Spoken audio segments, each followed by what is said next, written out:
Dear Heavenly Father, thank you for this beautiful day. Be with each and every council person here and the administration here today to make good decisions for our health people. Also, be with our service people that are around the world today that's standing in harm's way. In Jesus Christ's name we pray. Amen. So we have roll call. Please acknowledge that you are here. Brad Batab. Tommy. Janelle Fulbright. Here. Bill England. Here. Bill John Baker. Jack Baker. Here. Marley Bezer. Here. Julia Coates. Here. Joe Crittenden. Here. Jody Fishinghawk. Meredith Fraley. Here.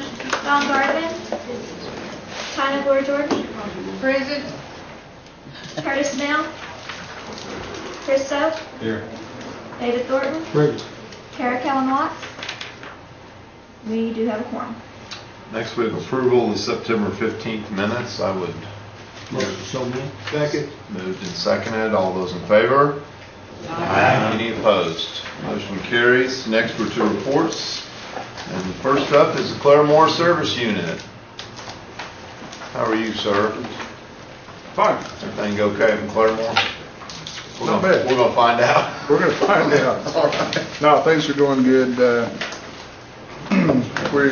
One of our big pushes is to recruit for an OBGYN chief and 2 staff OBGYN docs.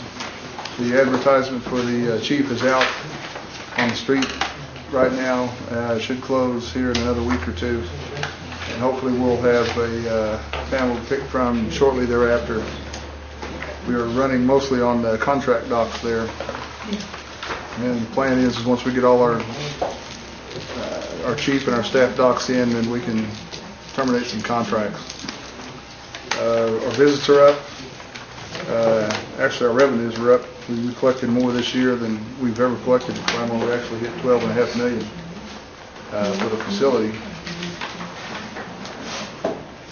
We are expecting to have the new 64-slice CT in by the end of the calendar year. We are making preparations to get the mobile in and in place so that we can start some renovations on that room and then have the old one taken out and then have the new one put in. So our goal is to have it in by the end of December. We are also starting to, we meet this week with area office planning the construction of our new roof. That was one of the projects we were awarded under stimulus money. So that's moving forward. Like I said, we're planning on meeting this week to get that going forward. Any questions on what I sent out? Looks like you've got a lot of new reactivated charts. Looks like you got a lot of folks coming back that hadn't been in a while. A lot. Quite a bit. That's good. Any other questions? Harley, Councilman Bowles. George, have you seen with the flu season starting, what's the status of the people coming to Claremore in hospital? Are you seeing those H1N1 flu? I think we've seen a couple, as the CDC recommended, once the patients present with any flu-type symptoms, we just treat them like they have it. We don't. We're not even testing for it anymore. It's so prevalent, and so we just treat it when they get in. I will tell you that our visits are way up. Usually the rush is over by about 8:30 in registration, and I walked through there about 11 o'clock, and they were still lined up out the door. So they're taking advantage of coming to clinic. Do you have vaccine for it there now? We've been given we haven't started on the H1N1 vaccine. No, we've had 2 weeks of drive-through for the regular flu, and we've been given that for a couple of months now.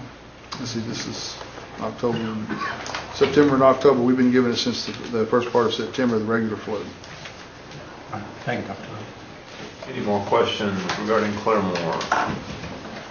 So, thank you very much.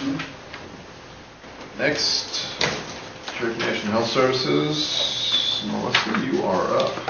Good afternoon. Afternoon. Think you've received my report. If you have any questions about it, I'll be glad to try to answer those. Sorry I was not here last month. I was out of town on business. Hopefully your questions were answered. I think they came to me afterwards and I tried to get a response back to those. So. Councilman Fishing, Ron. Yeah, thank you for answering mine last week, but I do have a question. I'm getting a bunch of calls from people about not being able to pick up their medicine for every 3 months, but they're having to go down there monthly. Okay. We changed our policy about probably 30 days ago to go to a 30-day refill program for numerous reasons. We was already doing it at a few of our facilities, and at Hastings has been doing it for a long time. But we waited to do it at some of the clinics until we can start trying to offer some other alternatives. So we are doing that. We are putting in robotics. We have the machine in actually for Stillwell, so that should be going in fairly soon. We have to do a little bit of renovation. And we're implementing mail order, which will really help. I mean, they won't have to come at all. So, and mail order should be implemented at Stillwell fairly soon too. I don't have an exact date. I can get that for you if I haven't done that. So do you know how, can you give me a rough estimate of how long I can tell them to wait? They're going to have to, I mean, it's going to be like 2 or 3 months, and then they'll be able to get them by mail. I'd rather just email you the date. Okay. Let me talk to Jeff and Mike and see when it's going to be available there. Okay, thank you. Mm-hmm. Councilman Thornton. On that same subject, they have a 3-day call-in. You call in 3 days prior to you pick your medication up. And at Redbird, I haven't had any problem here lately on that. But the 90 days will be a whole lot easier. But I know that if you're carrying any type of insurance, that you end up, you can't get a 90-day refill. Your insurance only covers a 30-day refill. We went to 30-day across the board. Yeah. So no one gets 90 days. But this H1N1 vaccine, I realize you don't have it in yet, and I don't know when you will have, but I've got a lot of questions, on that, when you will have it. The regular, he called it regular flu vaccine, does that regular vaccine cover more than one flu, one type, or how many strands of flu does it cover? I don't know the answer to that. I don't know. No. 3? Dr. Green would have to answer There's that. 3. I can tell you that we have gotten some limited H1N1, but CDC has set the guidelines for it, and the first shipment, I think we got a couple hundred doses, and that was set aside for residential students. And so we're doing Sequoia, parts of Job Corps, and Jack Brown Center. But we should be getting more shipments in. We don't know exactly when, but either this week or next week, probably in the next couple of weeks. And we'll have to follow the CDC guidelines for administering that. Looks like your healthcare people would get that first shot. We're third priority on H1N1. Okay, thank you. Councilman Garvin. On that H1N1, you're going to have to be very brave to take that, aren't you? There's so many things that tell them about it, going blind and dying. I'm not a physician, so I'm not going to answer that. I don't know. I don't know. And even the physicians said they wouldn't allow their children to take it. Some of them. But what I want to ask you about is this Muskogee Clinic. Looks like they're going off the board on this chart, page 14. Yep, thank you. 6,774 patients. Are they keeping up? They're trying. I think they're doing a fairly good job. They're starting to get at capacity. Can you get some more help with it? Well, I thought I might go out and help them. well, good. I'm sure they'd welcome that. Thank you, Mr. Chairman. Councilor Baker. This one. Yes. A couple reading that chart that Mr. Garber just talked about. Okay. Is there 4,945 Cherokees and 6,774 non-Cherokees, or is that 5,000 Cherokees and 1,700 or whatever non-Cherokee? The lime green is all patients, and the turquoise is Cherokee only. Is yours in color? Yes. Okay. So at Muskogee, there are 6,774 total, and 4,945 of those are Cherokee. Okay, so it just, yeah, so it just slides over, it's not double? Yeah, Okay. Now, second question. I've had a couple phone calls in the last, 3 or 4 weeks of people that have never gone any place but the Hastings. And they're showing up at Hastings being told that they have to go to Muskogee or they have to go to Wilma Mankiller to get them a primary care physician. And they've never, ever had to do that in the past. Okay. Never have we sent them out of Cherokee County to an outlying clinic to get health care. And I'm curious why that is.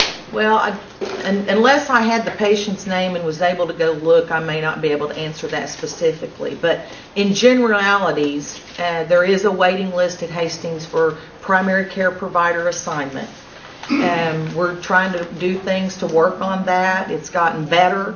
At our facilities, there's not a waiting list for primary care providers. So perhaps what they're saying is, if you want to be assigned to a primary care provider, you could try the clinic, outlying clinic. Pretty much what they told me I'm not is sure. they've always gotten their medicine there. Okay. Well, they can And still and get they it could through not. They walk-in. would not give them their medicine till they saw a primary care physician, and they had to go to one of those 2 clinics to see one. Well, I don't know. That's not correct information. They can go through walk-in at Hastings and continue as they always have been.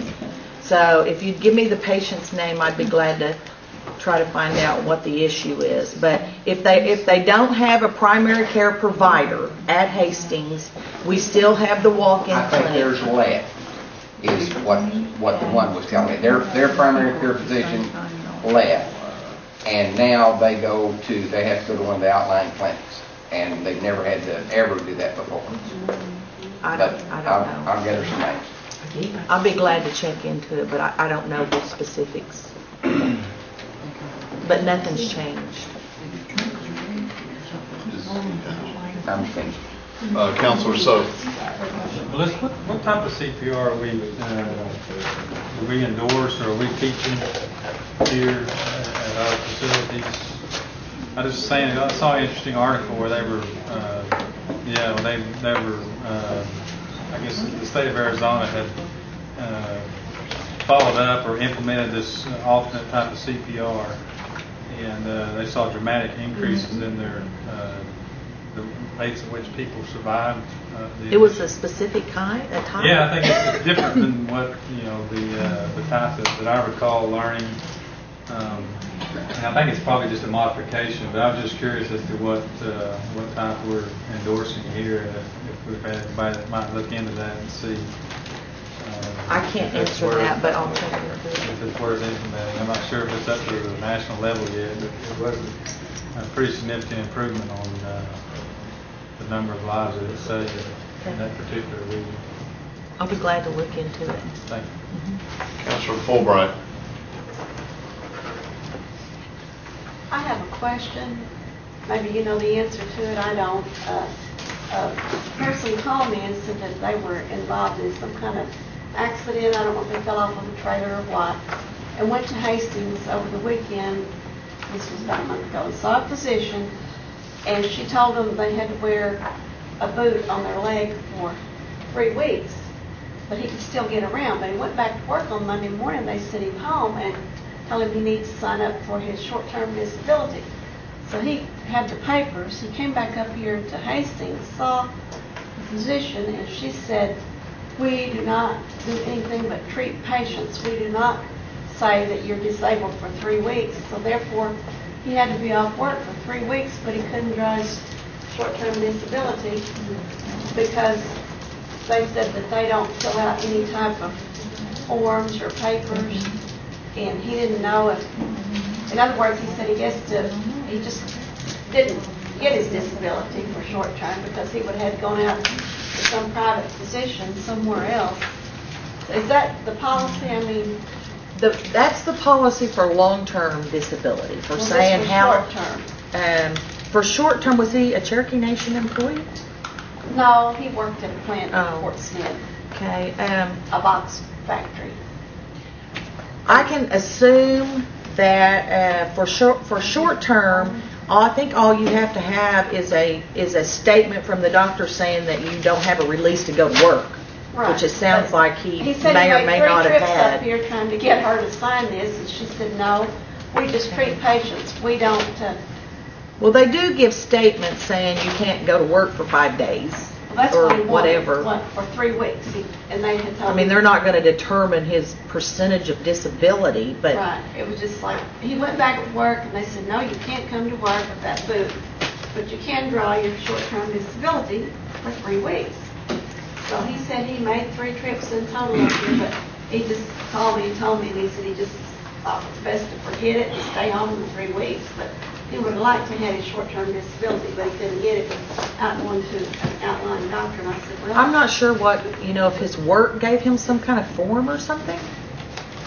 I don't know. He Because said- I think here at had a Cherokee statement that Nation she for had to short sign. term, you just have a notice from the doctor that says, you can't go to work for 2 weeks, and you go over to benefits and they put you on short-term Well, disability. I just But know what he told me. I didn't. I'm look not into it sure. further. I'd be glad to look into Okay. it if you want to give me the Okay. information. Okay, thank you.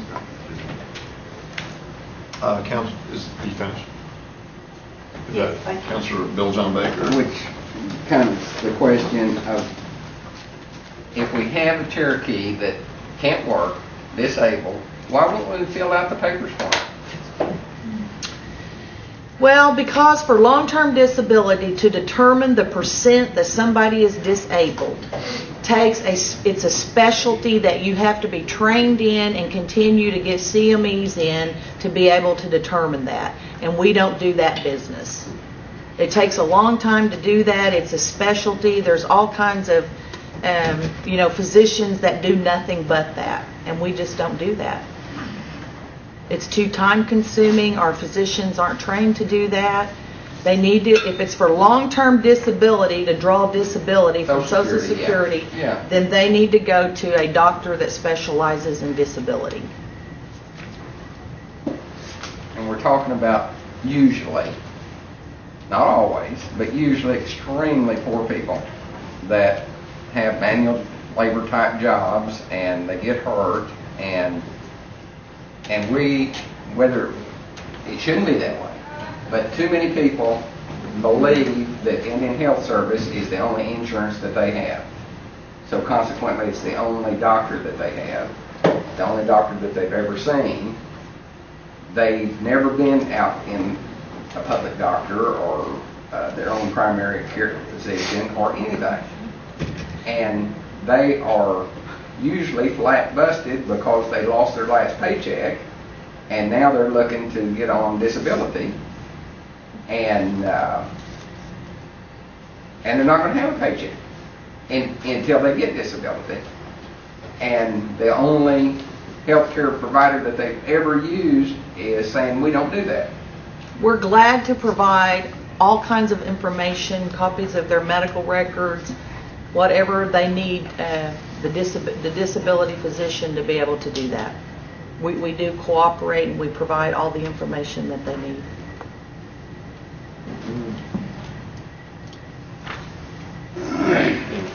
Councilor Fishing on. Believe it or not, Bill John, that's what I was getting ready to ask, because I had a call this weekend. Does contract health help pay for whatever doctor they go to when we don't do that? I don't know the answer to that. I'm sure that if their primary care physician refers them somewhere to a specialist and it goes through the process and is approved, then we would pay for it. If it goes through the process and is not approved, then we wouldn't pay for it. I can't answer that as a blanket.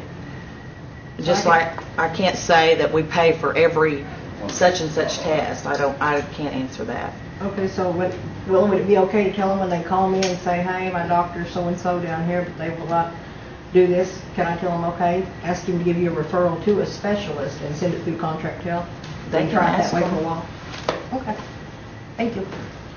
Councilor Buzzard. And that may have answered my question, but what Jody asked, and I agree with Chancellor Baker. A person goes up and tries to get on Social Security. Those people don't have enough money to make an appointment with a specialist to see the specialist. There ought to be some regulation or at least some policy that they pay for the contract health care for this person to go see it. That's been a problem. It's been a problem ever since I've been on the council. I've addressed it before and I haven't got the first base with it. Doctors are not going to sign those disabilities. That's the simplest way of that. They're not going to sign it. And I can understand what Melissa's saying because they're probably not the experts in the field, but I know of several people, several patients that went there, tried to get Social Security. They couldn't get to first base because they would not look at their situation. And they didn't have enough money to go to a specialist to get it diagnosed. You know, those specialists cost a lot of money. They don't have insurance. They don't have the dollars even maybe to drive to Oklahoma City. So I think it's a situation that we need to look at as far as some of our people go. And like Councilor Baker said, you know, those are the only doctors they've ever had in their lives. And that's who they depend on. So I think we're missing the boat here someplace. So I think we need to find some situation or some way to get around to help these people that can go to a specialist to get this thing done. So that's something we need to think about, Dr. Cobb. Councilor Bill John Baker. And is that Cherokee Nation Health Department policy or is that federal policy? I never got a complaint before we took over the hospital that they didn't do that.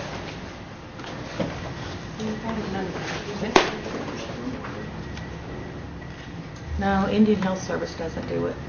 Uh, Indian Health Service doesn't do it. I just turned to George and Yeah. asked that, and he says, no, they don't do it. They don't fill out the form to say that, you know, this guy's back's broke or... No, we do say that.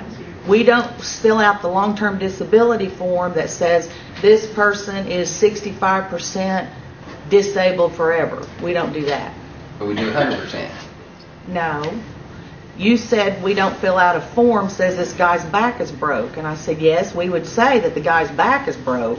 What we don't do is determine the percentage of disability for long-term purposes.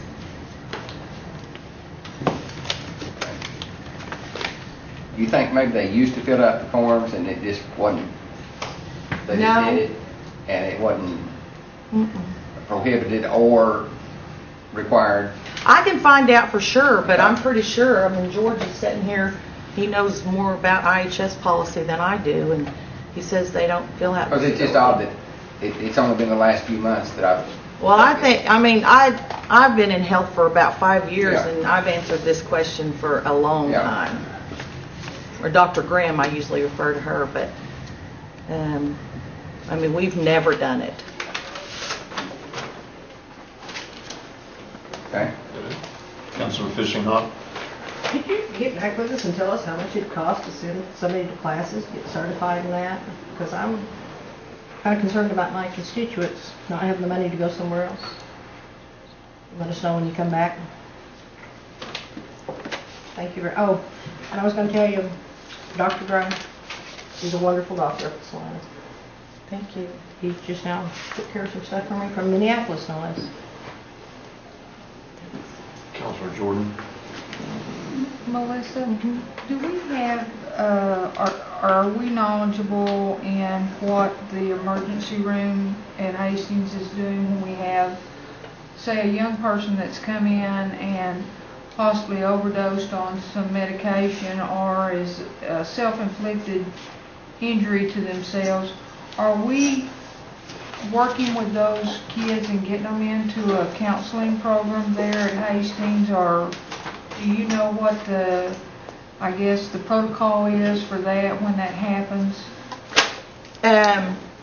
The emergency room physician, if they feel like they're, and they do an assessment, a screening, and if they feel like they're an immediate danger to themselves or others, then they actually can call the detention, I think Wagner, and there's another one fairly close where they can have them transferred for immediate. If it's not immediate, if they pass the screening and they're not an immediate danger to themselves or others, then they send a referral through to behavioral health.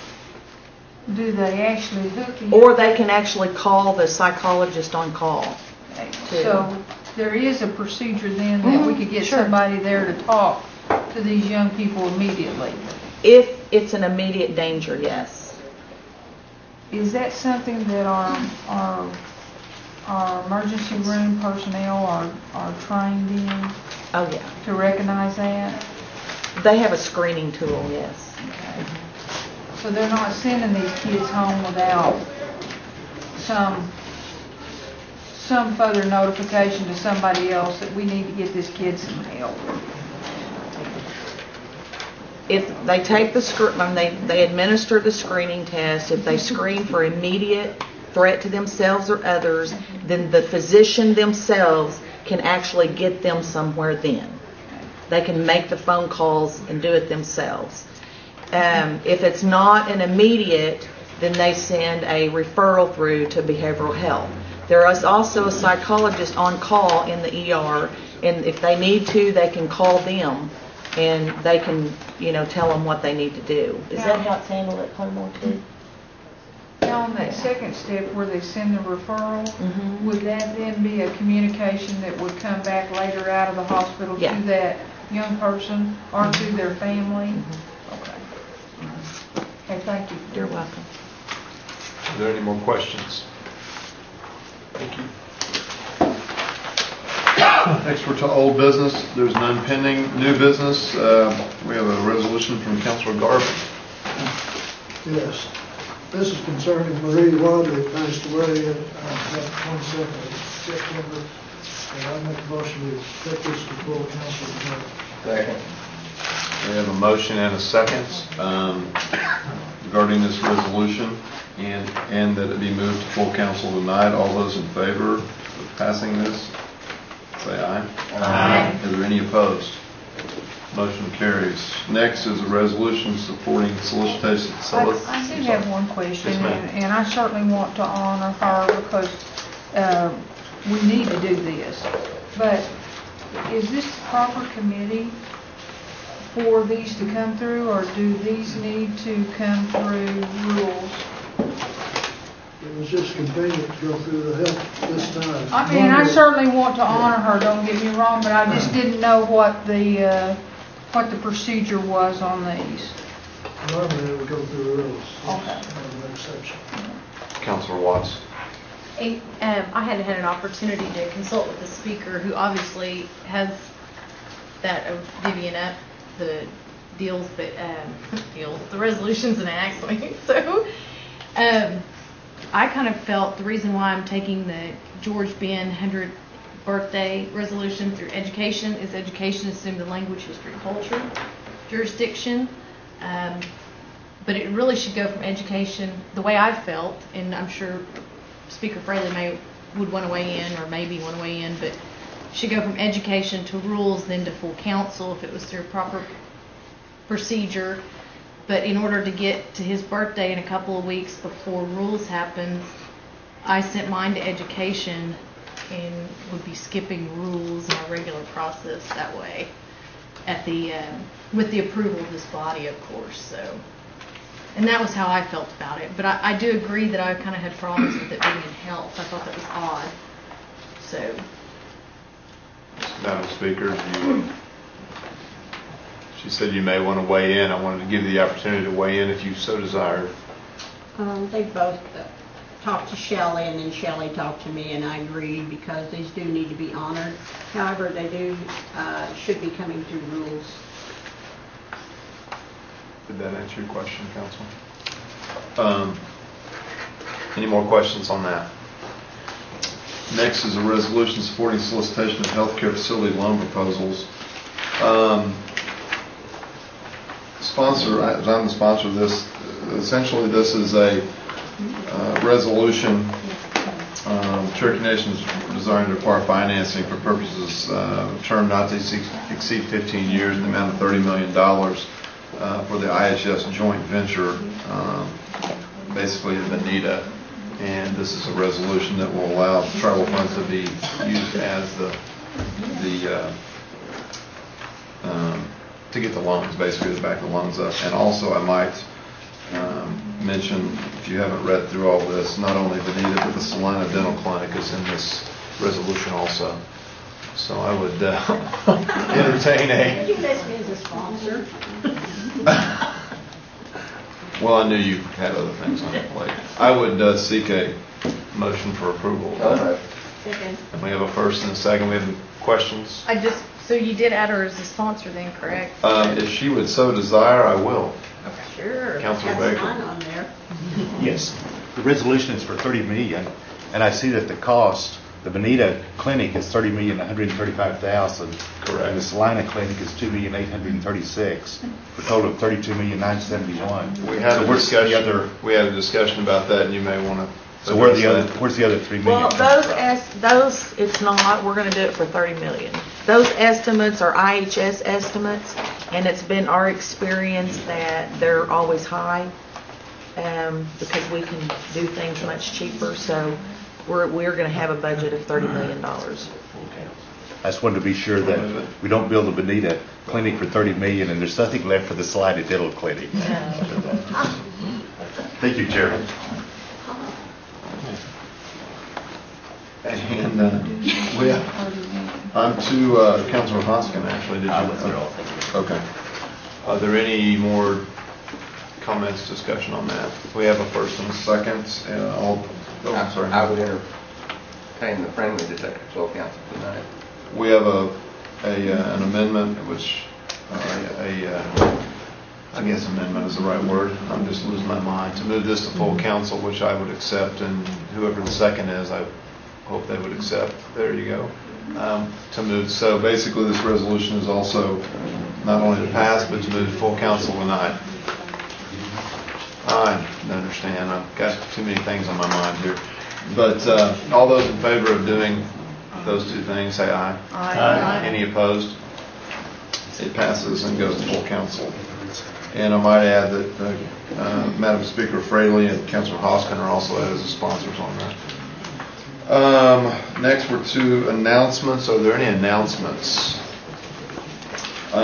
There's a misprint in your book. The next meeting is tentatively scheduled for Tuesday, November 17th at 11 a.m. And I would entertain a motion for adjournment. So moved. Second. First and second, all those in favor? Aye. Any opposed? We are adjourned. Oops.